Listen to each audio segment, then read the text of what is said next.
भूतं पानं स्त्रिया सूना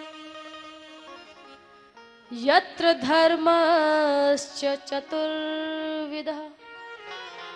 4 स्थानों पर जहां जुआ खेला जाता है। ध्यान से सुनना, लोग कहते हैं कलयुग आ गया है। कलयुग आया नहीं है, कलयुग को हम लोगों ने अपने ऊपर हावी होने दिया है।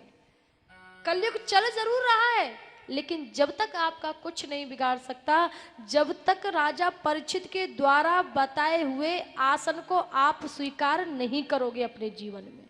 और वो 4 आसन कौन से हैं? जहां जुआ खेला जाता है। यदि आप जुआ खेलोगे तो कलयुग आपकी मति को विकृत करेगा, जिससे जीवन में दुख और कष्ट मिलेंगे। दूसरा स्थान जहां मदिरा पान होता है। सब कुछ भूल सकता है, लेकिन इसको नहीं भूल सकता। कहीं भी किसी भी नई जगह में मिल जाए, अगर नहीं मिले ना तो महाराज 10 मिनट तो जब होंगे जब वो खोजबीन पूरी कर लेगा कि यहाँ नहीं वहां मिलेगी।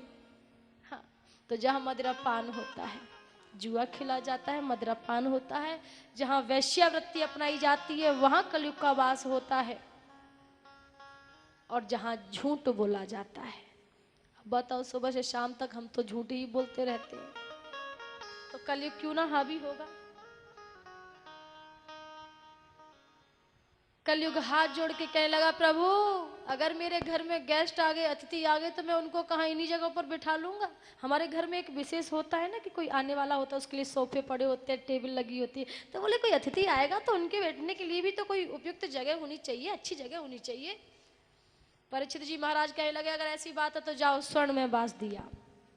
अब जब स्वर्ण में बांस दिया तो प्रश्न उठता है, क्योंकि गीता कहती है धातु नाम आस्मि कांचनम। धातुओं में जो स्वर्ण है उसमें वास नारायण का है। जब नारायण का वास है तो फिर कलयुग का वास कैसे हो गया, कलयुग का आसन कैसे हो गया? इसका कारण यहाँ बड़े सुंदर भाव से श्री सूत जी महाराज कहते हैं कि अरे सौनक ऋषियों, परीक्षित जी महाराज बड़े चतुर हैं, चालाक हैं, क्योंकि वो राजा हैं, प्रजा का पालन पोषण कर रहे हैं।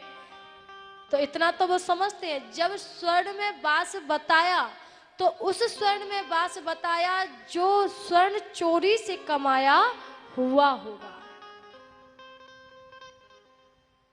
सौनक ऋषि मुस्कुराई, और जब राजा परीक्षित ने स्वर्ण में बास बताया, परीक्षित की बात सुन कलयुग ने विलंब नहीं किया और सबसे पहले राजा परीक्षित जी के मुकुट में ही अपना स्थान जमा लिया। अब कहोगे कि मुकुट राजा परीक्षित इतना विशाल, तो वो चोरी का मुकुट कैसे पहन सकता है भाई? वो तो राजा है, बनवा भी सकता है। क्या वो चोरी का मुकुट था? हाँ महाराज, वो चोरी का ही मुकुट था। क्योंकि जब भीम दादा में और जरासंध में युद्ध चल रहा था, तो भीम दादा ने जब जरासंध का वध कर दिया तो उनके मुकुट को वो चुरा लाए, उठा लाए वहां से, तो चोरी का ही तो हुआ।